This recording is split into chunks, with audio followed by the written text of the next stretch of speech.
ಮುತ್ತಪ್ಪರೈ ಪುತ್ರ ರಿಕ್ಕಿ ರೈ ಮೇಲೆ ಗುಂಡಿನ ದಾಳಿ ಪ್ರಕರಣ. ರಿಕ್ಕಿ ರೈ ಕಾರು ಚಾಲಕ ಬಸವರಾಜಿಂದ ದೂರನ್ನ ನೀಡಲಾಗಿದೆ. ರಾಜು ಅಂತ ಅವ್ರನ್ನ ಕರೀತಾ ಇದ್ರು, ಆದ್ರೆ ಅವರ ಕಂಪ್ಲೀಟ್ ನೇಮ್ ಬಂದು ಬಸವರಾಜು. ರಿಕ್ಕಿ ರೈ ಕಾರ್ ಡ್ರೈವರ್ ಬಸವರಾಜು ಅವರು ದೂರನ್ನ ದಾಖಲಿಸಿದ್ದಾರೆ ಬಿಡದಿ ಪೊಲೀಸ್ ಠಾಣೆಗೆ. ಮೂವರ ವಿರುದ್ಧ ದೂರನ್ನ ನೀಡಿದ್ದಾರೆ ಡ್ರೈವರ್ ಬಸವರಾಜು. ಯಾರ್ಯಾರಿಗೆ ಅವರ ಮೇಲೆ ಅನುಮಾನ ಇತ್ತು ಆ ಮೂವರ ವಿರುದ್ಧ ಈಗ ದೂರನ್ನ ನೀಡಲಾಗಿದೆ. ರಿಕ್ಕಿ ರೈ ಮೊದಲ ಪತ್ನಿ ಅನ್ನಪೂರ್ಣ, ರಾಕೇಶ್ ಮಲ್ಲಿ, ನಿತೇಶ್ ಎಸ್ಟೇಟ್ ಕಂಪನಿ ವಿರುದ್ಧ ಬಸವರಾಜು ದೂರನ್ನ ಕೊಟ್ಟಿದ್ದಾರೆ. ರಿಕ್ಕಿ ರೈ ಅವರ ಮೊದಲ ಪತ್ನಿ ಅನ್ನಪೂರ್ಣ, ರಾಕೇಶ್ ಮಲ್ಲಿ ಜೊತೆಗೆ ನಿತೇಶ್ ಎಸ್ಟೇಟ್ ಕಂಪನಿ ವಿರುದ್ಧ ಬಸವರಾಜು ದೂರನ್ನ ಕೊಟ್ಟಿದ್ದಾರೆ.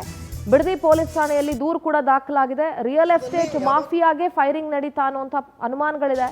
ಲ್ಯಾಂಡ್ ವಿಚಾರಕ್ಕೆ ಈ ಹಿಂದೆ ವಿವಾದ ಕೂಡ ಆಗಿತ್ತು ಅಂತ ಒಂದಷ್ಟು ಮಾಹಿತಿಯನ್ನ ಪ್ರಾಥಮಿಕ ಹಂತದಲ್ಲಿ ರಿಕ್ಕಿ ರೈ ಅವರ ಕಾರ್ ಡ್ರೈವರ್ ಬಸವರಾಜು ಪೊಲೀಸರಿಗೆ ಮಾಹಿತಿಯನ್ನ ನೀಡಿದ್ದಾರೆ. ಆ ಆಧಾರದ ಮೇಲೆ ಪೊಲೀಸರು ಮೂವರ ವಿರುದ್ಧ ಈಗ ಎಫ್ಐಆರ್ ಅನ್ನ ಕೂಡ ದಾಖಲಿಸಿಕೊಂಡಿದ್ದಾರೆ.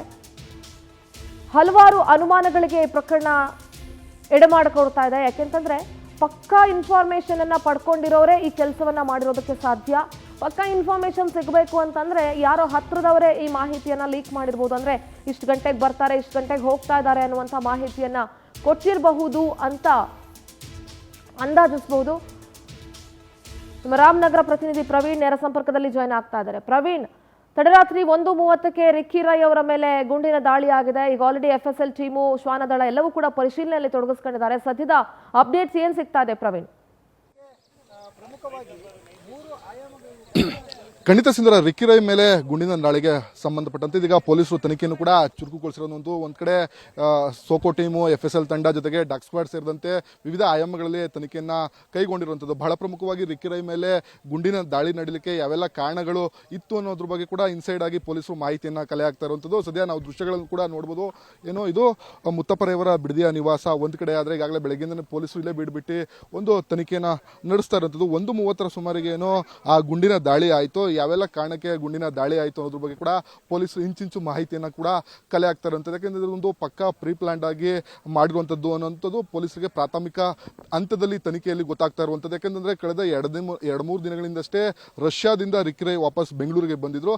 ಆ ನಿಟ್ಟಿನಲ್ಲಿ ಬಂದಂತ 2-3 ದಿನಗಳಲ್ಲಿ ಈ ರೀತಿ ಅಟ್ಯಾಕ್ ಆಗಿದೆ ಅಂದ್ರೆ ಇದಕ್ಕೆ ಕಾರಣಗಳೇನು ಅನ್ನುವಂಥದ್ದು ಒಂದಷ್ಟು ವಿಚಾರಗಳನ್ನ ಈಗ ಪೊಲೀಸರು ಕಲೆ ಹಾಕ್ತಾ ಇರುವಂಥದ್ದು. ಸ್ಥಳದಲ್ಲಿ ಪೊಲೀಸರು ಮಹಜರನ್ನ ಮಾಡುವಂಥದ್ದು, ಸ್ಥಳೀಯ ಇಬ್ಬರನ್ನ ಕರೆದುಕೊಂಡು ಬಂದು ಯಾವೆಲ್ಲ ರೀತಿ ಘಟನೆ ಆಯಿತು ಅನ್ನೋದ್ರ ಬಗ್ಗೆ ಸ್ಥಳೀಯರ ಮಾಹಿತಿ ಮೇರೆಗೆ ಒಂದಷ್ಟು ಮಹಜರನ್ನು ಮಾಡುವಂಥದ್ದು. ಸುತ್ತ ಏನು ಬಿಡದಿಯ ಮುತ್ತಪ್ಪರೈಯವರ ನಿವಾಸ ಏನಿದೆ ಆ ನಿವಾಸದ ಸುತ್ತವನ್ನು ಕೂಡ ಒಂದು ಮಹಜರ್ ಮಾಡುವಂತಹ ಕೆಲಸವನ್ನ ಪ್ರಾಥಮಿಕವಾಗಿ ಮಾಡುವಂಥದ್ದು. ಮತ್ತೊಂದು ಕಡೆ ಇದರ ಹಿನ್ನೆಲೆ ನೋಡೋದಾದ್ರೆ ಯಾಕೆ ರಿಕ್ಕಿ ರೈ ಅವರ ಮೇಲೆ ಅಟ್ಯಾಕ್ ಆಯಿತು ಅಂತ ನೋಡಿದ್ರೆ ಒಂದಷ್ಟು ಅವರ ವಕೀಲರು ಮತ್ತೆ ಅವರ ಸಂಬಂಧಿಕರು ಕೂಡ ಇಲ್ಲಿ ಸ್ಥಳಕ್ಕೆ ಬಂದಿರುವಂಥದ್ದು. ಯಾಕಂತಂದ್ರೆ ರಿಕ್ಕಿ ರೈ ಅವ್ರ ಮೇಲೆ ಯಾವ ಕಾರಣಕ್ಕೆ ಆಯಿತು ಅಂತ ಹೇಳಿದ್ರೆ ಅಂದ್ರೆ ಒಂದಷ್ಟು ಲ್ಯಾಂಡ್ ಲಿಟಿಗೇಷನ್ ಇತ್ತು. ಹಾಗಾಗಿ ಆ ಕಾರಣಕ್ಕೋಸ್ಕರನೇ ಆಯಿತು ಅನ್ನುವಂಥದ್ದು ಒಂದು ಕಡೆ ಗೊತ್ತಾಗ್ತಾ ಇದ್ರೆ, ಮತ್ತೊಂದು ಕಡೆ ರಿಕ್ಕಿ ರೈ ಅವ್ರನ್ನ 1:30 ಸುಮಾರಿಗೆ ಬಂದು ಪ್ಲಾನ್ ಮಾಡಿ ಅಟ್ಯಾಕ್ ಮಾಡ್ತಾರೆ ಅನ್ನೋ ಒಂದು ಕಾರಣ ನೋಡೋದಾದ್ರೆ ಇವರು ಪಕ್ಕಾ ಪ್ರೀ ಪ್ಲಾನ್ ಅನ್ನ ಮಾಡ್ಕೊಂಡ್ ಬಂದಿದ್ದಾರೆ. ಯಾರೋ ಒಬ್ರು ಸುಪಾರಿಯನ್ನ ಕೊಟ್ಟು ಈ ಇನ್ಸಿಡೆಂಟ್ ಅನ್ನ ಮಾಡಿದ್ದಾರೆ ಅಂತೇಳಿ ಪ್ರಾಥಮಿಕ ಹಂತದಲ್ಲಿ ಪೊಲೀಸರಿಗೆ ಗೊತ್ತಾಗ್ತಾ ಇರುವಂತದ್ದು. ಯಾಕಂದ್ರೆ ಅವರು ರಿಕ್ಕಿ ರೈ ಅವರು ಸುಮಾರು 10 ಗಂಟೆ ಸುಮಾರಿಗೆ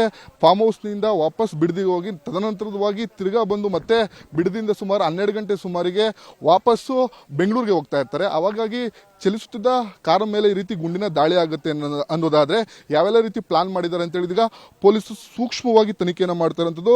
ಇಲ್ಲಿ ಸ್ಥಳೀಯವಾಗಿ CCTV ದೃಶ್ಯಾವಳಿಗಳು ಸೇರಿದಂತೆ ಯಾವೆಲ್ಲ ಟೆಕ್ನಿಕಲ್ ಎವಿಡೆನ್ಸ್ ಸಿಗುತ್ತೆ ಅನ್ನೋದ್ರು ಕೂಡ ಮಾಹಿತಿಯನ್ನ ಕಲೆ ಹಾಕ್ತಾ ಇರುವಂತದ್ದು. ಬಹಳ ಪ್ರಮುಖವಾಗಿ ರಿಕ್ಕಿ ರೈಗೆ ಒಂದಷ್ಟು ಲ್ಯಾಂಡ್ ಲಿಟಿಗೇಷನ್ ಸಂಬಂಧಪಟ್ಟಂತೆ ವಿಚಾರಗಳಿತ್ತು, ಕೇಸ್ ಕೂಡ ನಡೀತಾ ಇತ್ತು ಅನ್ನುವಂಥದ್ದು ಇದು ಪ್ರಾಥಮಿಕ ಹಂತದಲ್ಲಿ ಗೊತ್ತಾಗ್ತಾ ಇರುವಂತದ್ದು. ಅವರ ವಕೀಲರು ನಾರಾಯಣ ಸ್ವಾಮಿ ಕೂಡ ಬಂದಿದ್ರು. ಅವರು ಹೇಳ್ತಾ ಇರುವಂತದ್ದು ಅಂದ್ರೆ ಅವರಿಗೆ ಒಂದಷ್ಟು ಲ್ಯಾಂಡ್ ಲಿಟಿಗೇಷನ್ ಇತ್ತು. ಒಂದಷ್ಟು ಸ್ಥಳೀಯರು ಅಂದ್ರೆ ಬೇರೆ ಬೇರೆ ಅವರ ಪತ್ನಿ ಆಗಿರ್ಬೋದು, ಮೊದಲ ಪತ್ನಿ ಆಗಿರ್ಬೋದು, ಬೇರೆಯವರು ಒಂದಷ್ಟು ಕೇಸ್ಗಳನ್ನ ಕೂಡ ಹಾಕೊಂಡಿದ್ರು. ಹಾಗಾಗಿ ಅವರ ಚಾಲಕ ಸುಮಾರು 1:30 ಸುಮಾರಿಗೆ ನನಗೆ ಕರೆ ಮಾಡ್ತಾನೆ, ನಾನು ಕೂಡ ಸ್ಥಳಕ್ಕೆ ಬರ್ತೀನಿ,